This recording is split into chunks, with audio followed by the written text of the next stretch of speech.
7,681 కోట్లు ఈ రెండు కంపెనీలకు మాఫీ చేశారు. ఈ సొమ్ము ఎవరు? 7,681 కోట్లు.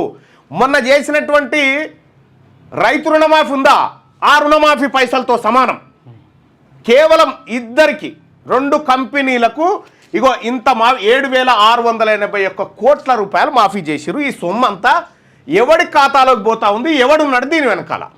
వీళ్ళిద్దరు కలిసి, గాయత్రి, లియో, ఈ ఇద్దరు కలిసి 5,700 కోట్ల రూపాయలు ఆయనకు మాఫీ, సుబ్బిరామరెడ్డికి. ఆ తర్వాత ఇక్కడ కొంతమంది ఎంటర్ అయ్యారు, అంటే ఒక బినామీ కంపెనీ ద్వారా అట్లా వస్తూ ఉన్నారు. సరే, అది కూడా చూస్తున్నాం. 1981 కోట్లు దీనికి మాఫీ. మొత్తం 7,681 కోట్ల రూపాయలు వీళ్ళిద్దరికి మాఫీ జరిగింది. ఎట్లా సాధ్యమైంది? పేదవాడికి 2 లక్షల రూపాయలు మాఫీ చేయడానికి ఇక్కడ గట్కేసర్లో రోజుల నుంచి ధర్నా చేస్తూ ఉన్నారు రైతులు. వీటికి పైసలు లేవు. పేదవాడికి ఫీజు రియంబర్స్మెంట్ డబ్బులు ఇవ్వమంటే డబ్బులు లేవు. ఆరోగ్యశ్రీకి డబ్బులు ఇవ్వమంటే డబ్బులు లేవు. కానీ ప్రభుత్వం తనకు రావాల్సిన పన్నులను వదిలిపెట్టి 444 కోట్ల రూపాయలు ఖాళీ లియో మెరిడియన్ హోటల్స్ నుంచి రావాల్సిన పన్నులను వదిలేసి 444 కోట్లలోంచి 50 లక్షలు కట్టునైనా చాలు, మేము ఎన్ఓసిస్తామని చెప్పుడైంది. ఇది మనం ఎక్కడున్నాము? నేను ప్రజలకు అదే చెప్తా ఉన్నా.